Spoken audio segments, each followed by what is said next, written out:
మీరు చూడొచ్చు వీడియోస్ లో కూడా చాలా సర్క్యులేట్ అవుతుంది, సోషల్ మీడియాలో కూడా చాలా భయంకరంగా ఉందన్నమాట. అదొకసారి మీకు ఒకసారి చూపిస్తాను నేను ఆ వీడియో.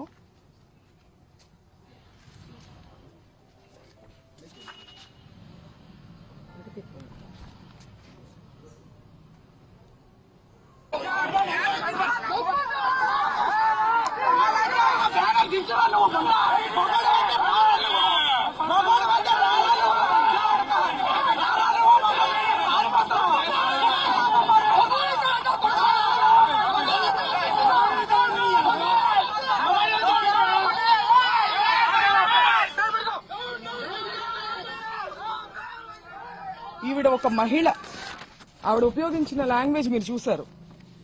రెచ్చగొట్టి కావాలని ఎటువంటి పదజాలాన్ని ఇవాళ వాళ్ళు ఖండిస్తున్నారో అటువంటి పదజాలాన్ని ముందుగా ప్రథమంగా ఆయన మీద ప్రయోగించి ఆయన్ని రెచ్చగొట్టే ప్రయత్నం చేశారు.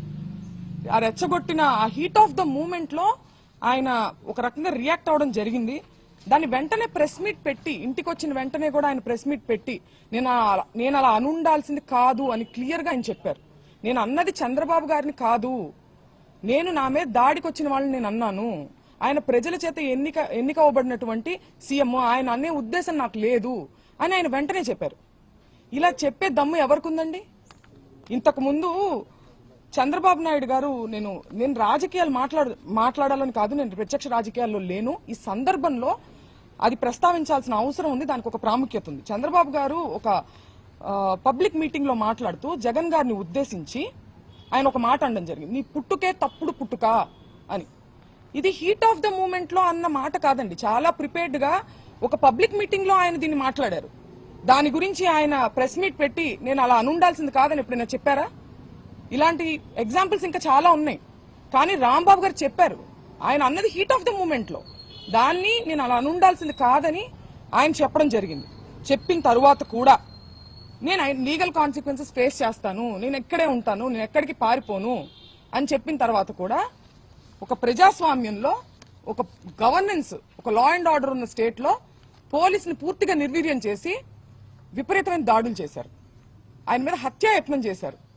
కత్తులు, కర్రలు. మా నాన్నగారు ప్రెస్ మీట్ ముగించుకుని ఆఫీస్లోకి వెళ్లారు. ఇది అందరూ చూశారు అక్కడ, పోలీసులు, ప్రెస్ అందరికీ తెలుసు. ఇంట్లో లేడీస్ మాత్రమే ఉన్నామని కూడా తెలుసు. లేడీస్ ఉన్న ఇంట్లోకి మగవారిని మూకుమ్మడిగా పంపి, ఈ సందర్భంలో నేను గల్లా మాధవి గారిని అడుగుతున్నాను, ఇది మీకు ఏ నైతిక విలువ ఉందని చెప్పి మీరు క్షమాపణ కోరుతున్నారు అంబటి రాంబాబు గారి దగ్గర నుంచి? నేను అంబటి రాంబాబు గారి వ్యాఖ్యల్ని నేను సమర్థించట్లేదు, ఆయనే సమర్థించుకోలేదు కదా. హీట్ ఆఫ్ ద మూమెంట్ లో నేను అన్నాను, నేను అలా అనుండాల్సింది కాదని ఆయనే చెప్పారు. మీకే నైతిక విలువ ఉందని చెప్పి మీరు, మీ హస్బెండ్, లేడీస్ మేము ఇక్కడ ఉంటే మీరు తాగి ఉన్నటువంటి మగవారిని మా మీదకి రెచ్చగొట్టి పంపిస్తూ ఇంట్లోకి వెళ్ళమని, వాళ్ళు అద్దాలు మీరు చూడొచ్చు, కారు ఎలా పగలగొట్టారు, అద్దాలు, పైన అద్దాలు, పక్కన తలుపులు అన్ని పగలగొట్టుకుని లోపలికి రావాలని చూసారు. లోపల కేవలం ఆడవారు మాత్రమే ఉన్నాం. నేను, మా మదరు, మా సిస్టరు, మా పిల్లల్ని పెట్టుకుని మేము ఉన్నాం. హోమ్ మినిస్టర్ అనిత గారిని కూడా నేను సూటిగా ప్రశ్నిస్తున్నాను, దీన్ని మీరు సమర్థిస్తారా? మీరు ఆడవారి మర్యాద దెబ్బతిందనే ప్రాసెస్ లో మీరు దాడి చేస్తూ మీరు అటాక్ చేసింది ఆడవాళ్ల మీదనే. ఇది ఏ రకంగా సమంజసం? ఇది ఏ రకంగా న్యాయం? నేను ఇదే సందర్భంలో పవన్ కళ్యాణ్ గారిని కూడా అడగాలనుకుంటున్నాను. కాపు సామాజిక వర్గంలో నేను పుట్టినందుకు చాలా గర్వపడుతున్నాను. అయితే ఇవాళ మీ బలం చూసుకొని కాపు కులస్తులందరూ ఆళ్ల పట్లే ఉన్నారు అనే ఒక బలాన్ని చూసుకొని ఇవాళ కాపు మహిళలమైన మమ్మల్ని తిడుతూ, కాపు అనే కుల ప్రస్తావనతో పాటు బూతులను జోడించి, లకారాలు జోడించి మమ్మల్ని తిడుతూ స్త్రీలని మా ఇంటి మీద దాడి చేసి ఇవన్నీ పగలగొట్టారు. దీనికి పవన్ కళ్యాణ్ గారి బలము అడ్వాంటేజ్ గా తీసుకున్నారు వాళ్ళు. కాబట్టి పవన్ కళ్యాణ్ గారు బాధ్యత వహించి దీన్ని ఖండించాలి. తల్లులందరికీ ఉన్నారండి. రాంబాబు గారు తల్లిని మీరు ఎప్పుడైనా చూడొచ్చు, ఆయన ఎప్పుడు ఒక బార్డర్ క్రాస్ చేసి అసభ్య పదజాలంతో ఏది మాట్లాడరు. మాట్లాడినప్పుడు క్షమాపణ చెప్తారు, లేదంటే నేను అలా ఉండాల్సింది కాదని కూడా చెప్పారు. మీ తల్లిని అన్నది ఎవరు? పవన్ కళ్యాణ్ గారు. తల్లులనే సాంప్రదాయం ఎక్కడుందో మీ మనసుకు తెలుసు. పురంధేశ్వరి గారు మాట్లాడుతూ చంద్రబాబు నాయుడు గారు తల్లిని అన్నారని చెప్పి ఆవిడ అన్నారు. నేను చూశాను ఆ వీడియో. నేను ఒక మహిళగా అడుగుతున్నాను, చంద్రబాబు నాయుడు గారు జగన్ గారిని మీ పుట్టుకే తప్పుడు పుట్టుక అని అన్నారు. ఇందులో జగన్ గారి తల్లిని అన్నట్టు కాదా? దీని గురించి ఆవిడ అభిప్రాయాన్ని చెప్పాలి. దీన్ని కూడా ఆవిడ ఖండించాలి కదా.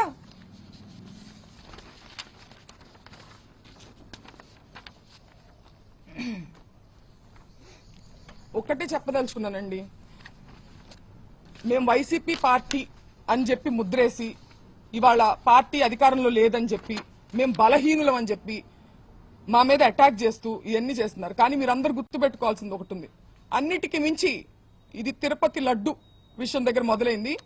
మేము అన్నిటికీ మించి మా నాన్నగారు దేవుడు పార్టీ నిజాన్ని మాట్లాడారు, దాన్ని డైవర్ట్ చేసేదానికి ఆయన క్షమాపణ చెప్పినప్పటికీ కూడా ఇటువంటి దాడులు చేసి భయపెట్టి ఆయన దేనికి భయపడరు కాబట్టి ఇంట్లో స్త్రీల మీదకి వెళ్తే ఆయన భయపడతారనే ఒక చీప్ టాక్టిక్ ని ప్రదర్శించి ఇవాళ మా ఇంటి మీదకి వచ్చారు.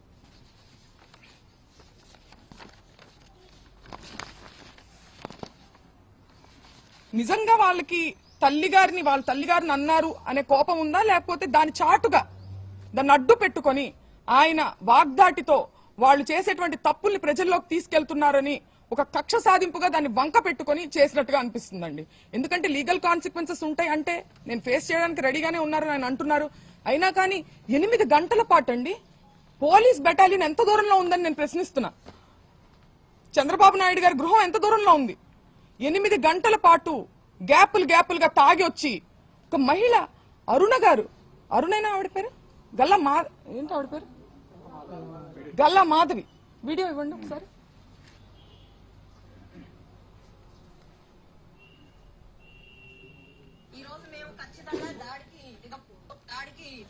మేమందరం కూడా ఈ రోజు మేము ఖచ్చితంగా దాడికి దిగబడ్డాము. మేమందరం కూడా ఈ రోజు మేము ఖచ్చితంగా దాడికి దిగబడిందంట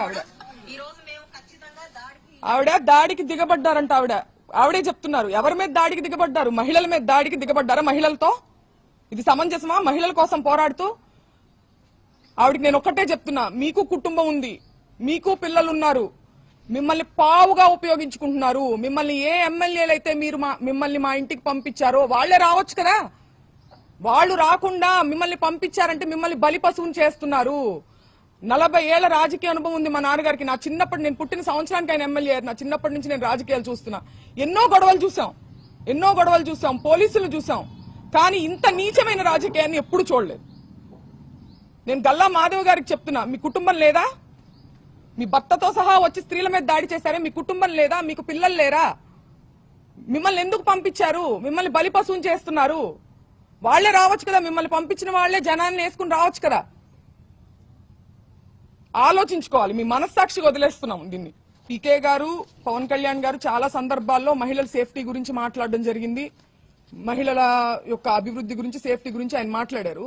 ఇది ఏం సేఫ్టీ అని నేను అడుగుతున్నా ఇవాళ ఆయన. మీ బలం చూసుకుని కాదా, మన వేలితోనే మన పొడిచే ప్రయత్నం కాదా ఇది? ఒక సెక్టార్ ఆఫ్ మీ కాపులందరూ మీ వైపు ఉన్నారని చెప్పి వాళ్ళకి నచ్చని వాళ్ళని కాపు కులం స్టాంపు వేసి దాడి చేసి మూకుమ్మడిగా, ఇది ఆలోచించుకోవాలి పవన్ కళ్యాణ్ గారు. కుటుంబాన్ని టార్గెట్ చేయడం, కుటుంబంలో మహిళల్ని టార్గెట్ చేస్తే అంబటి రాంబాబు గారు భయపడతారు అనుకోవడం. ఆయన దేనికి భయపడట్లేదు. నేను అరెస్టుకు భయపడను, నేను రెడ్ బుక్ కు భయపడను అని ఎందుకన్నారు? ఆ నిజాయితీ ఆయన దగ్గర ఉంది కాబట్టి, ఆయన కరెక్ట్ గా ఉన్నారు అనే నిజాయితీ, ఒక మోరల్ స్ట్రెంగ్త్ ఆయనకు ఉంది కాబట్టి ఆయన కాన్ఫిడెన్స్ చూపించారు. అంతేగాని ఈ రకంగా ఆయన మహిళల మీదకి వస్తే అయితే మేము మహిళల మీద దాడి చేస్తాం, మీ ఇంట్లో మహిళల మీద, అప్పుడు కూడా నువ్వు భయపడవా అని అనడం ఇది రౌడీజం అవుతుందా? రాజకీయం అవుతుందా? స్టేట్ లో లా అండ్ ఆర్డర్ ఉన్నట్ట అల్లరి మూకల్ని ఎంకరేజ్ చేసి, పోలీస్ వ్యవస్థను పూర్తిగా నిర్వీర్యం చేసి, దగ్గరుండి వాళ్ళని ఎంకరేజ్ చేస్తూ, స్త్రీల మీదకి ఉసిగొల్పుతూ, బయటుండి ఒక మహిళా ఆధ్వర్యంలో ఒక మహిళా హోమ్ మినిస్టర్ ఉన్నటువంటి స్టేట్ లో ఇది జరుగుతుంది. మేము కూడా ఉన్న మాట నిజం, కాకపోతే ముందుగా ఉండి మాట్లాడుతున్నారు, మాకు సరిగ్గా వినిపించలేదు. బట్ మాకు ఎమోషన్ అయితే అర్థమైంది. ఆయన చాలా ఇబ్బంది పడ్డారని, వారిని ఇబ్బంది పెట్టారని చెప్పి అర్థమవుతుంది. అంటే ఏంటంటే ఇప్పుడు మనం ఎంత మేధస్సు, ఎంత చదువు, ఎంత డబ్బు, ఎంత పలుకుబడి సంపాదించినా సరే ఇంకా మేము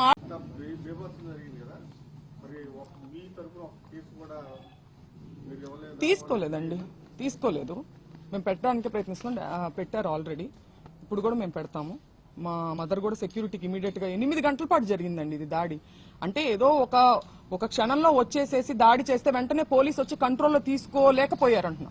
తీసుకోలేదు, కావాల్సి తీసుకోలేదు. ఎందుకంటే 8 గంటల పాటు జరగదు కదండి. ఒక లా అండ్ ఆర్డర్ ఉన్న స్టేట్ లో ఎంత దూరం ఉంది ఇక్కడ నుంచి? డీజీపీ ఆఫీస్ కావచ్చు, లేకపోతే పోలీస్ బెటాలియన్ కావచ్చు, ఎంత దూరంలో ఉంది? వాళ్ళు కంట్రోల్ చేసుకోవాలంటే కంట్రోల్ చేయొచ్చు కదా. ఏమీ చేయలేదండి, ఏమీ చేయలేదు. మేము వింటూనే ఉన్నాము. వాళ్ళ వెనకాలే ఫాలో అవుతా వస్తున్నారు, ఊరికే కంట్రోల్ చేస్తున్నట్టుగా యాక్షన్ చేస్తున్నారు. మేము పైన బెడ్రూమ్ లో ఉండడం జరిగింది. చుట్టూ పగలు కొట్టుకుంటూ వాళ్ళు ఒక్కసారి కూడా కంట్రోల్ చేసినట్టు నాకు మాట కూడా వినిపించలే. కనీసం మాకు అన్ని వినిపిస్తున్నాయి, వాళ్ళ అరుపులు, వాళ్ళు తిట్టే బూతులన్నీ కూడా మాకు వినిపిస్తున్నాయి. అంటే మేము నిజంగా ఎక్స్పెక్ట్ చేయలేదండి. అంటే ఉద్రిక్త వాతావరణం మధ్యాహ్నం 3-4 అప్పటి నుంచి ఉన్నప్పటికీ మేము వెళ్ళిపోయి ఉండొచ్చు, ఇంట్లో ఉన్న మహిళలు మేము వెళ్ళిపోయి ఉండొచ్చు. కానీ మేము ఇంత నీచమైనటువంటి జరుగుతుంది, ఒక గవర్నమెంట్ ఉన్న, ఒక ప్రాపర్ గవర్నెన్స్ ఉన్న స్టేట్ లో ఇలా జరుగుతుందని ఎక్స్పెక్ట్ చేయాలి. ఆఫీస్ మీద అంటే తగాదా జరగచ్చు అని అనుకున్నాం, కానీ ఇంట్లోనే ఉన్నాం స్త్రీలందరం.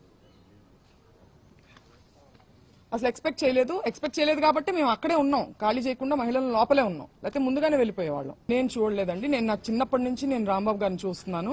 ఆయన రాజశేఖర రెడ్డి గారితో పాదయాత్ర చేసిన దగ్గర నుంచి, తర్వాత ప్రతిపక్షంలో చాలా సార్లు ఉన్నారు. ఎన్నో గొడవలు, పోలీసులు, ఇవన్నీ మాకు పరిచయం లేని విషయాలు ఏం కాదు. మేము చిన్నప్పటి నుంచి ఫేస్ చేస్తున్నవే. కానీ ఇంత మా మీదకొచ్చి, మహిళల మీదకొచ్చి, అంటే మహిళలను అడ్డం పెట్టుకుని ఆయన్ని బెదిరించే ప్రయత్నం. అంబటి రాంబాబు గారు ఎక్కడా దొరకట్లేదు. ముందుగాని ఇప్పుడు దొరికింటే ఎప్పుడో ఆయన ఇబ్బంది పెట్టేవాళ్ళు, ఎక్కడా దొరకట్లేదు. పైగా నన్ను అరెస్ట్ చేయండి అనే ఒక కాన్ఫిడెన్స్ ని ప్రదర్శిస్తున్నారు. అరెస్ట్ చేయండి అనే కాన్ఫిడెన్స్ ఎక్కడి నుంచి వస్తుందండి? మనం ఏం తప్పు చేయలేదన్నప్పుడే కదా అంత కాన్ఫిడెంట్ గా ఉంటాం. అది ఇప్పుడు ఏంటంటే నేను అలా ఉండాల్సింది కాదని చెప్పినప్పటికీ ఇంతకు మించి ఆయన ఎక్కడా పట్టుకోలేము. దీన్ని పట్టుకొని మనం అడ్వాంటేజ్ తీసుకొని మనం కక్ష సాధింపు చేయాలి. తల్లిగారిని అన్నారనే బాధ ఉన్నవాళ్ళు, వాళ్ళ పార్టీలో ఉన్న వాళ్ళు కూడా అలాంటి బూతులు తిట్టకూడదు కదా వేరే పార్టీ వాళ్ళని. సో అదేంటంటే అది ఒక సాకుగా ఉపయోగించుకుంటున్నారు వాళ్ళు, అంతే. రాంబాబు గారు అనలేదు, క్లియర్ గా అనలేదని ఆయనే చెప్తున్నారు. నేను చంద్రబాబు గారిని అనలేదు, నేను నా మీదకి దాడికి వచ్చిన వాళ్ళని అన్నాను. ఆవిడ ఎలా మాట్లాడుతున్నారో మీరు అందరూ చూస్తున్నారు. ఆ మహిళ ఒక వ్యవస్థ ఉందండి, ఆ వ్యవస్థ మీద నమ్మకం పోయే పని వాళ్ళు జరిగింది. బట్ స్టిల్ మేము ఏం చేయాలో అది చేస్తాం. ఒక లా అండ్ ఆర్డర్, ఒక గవర్నెన్స్ ఉన్నప్పుడు యాజ్ పర్ ద కాన్స్టిట్యూషన్ మేము ఏం చేయగలమో మేము చేస్తాం. చాలా ఘోరం అండి. I'm a doctor two, I respect him as a doctor. But ఆయన అంత పేరు ప్రఖ్యాతి సంపాదించి, అంత చదువుకొని, ఇంకా ఆటవికంగా సినిమా చూపిస్తాము. మీరు చూపించేది ఏంటండి సినిమా? మీరు లా ఫాలో అయ్యే వాళ్ళైతే లానే చూపించింది సినిమా. మీరు ప్రత్యేకించి మీరు చూపించాల్సిన అవసరం లేదంటే మీరు వార్నింగ్ చేస్తున్నారు. ఎవరిని వార్నింగ్ చేస్తున్నారు? అంబటి రాంబాబు గారిని వార్నింగ్. సినిమా చూపించడం అంటే వాళ్ళ ఇంట్లో ఆడవాళ్ళని అటాక్ చేయడమా? డాక్టర్ అను గారు దీనికి సమాధానం చెప్పాలి.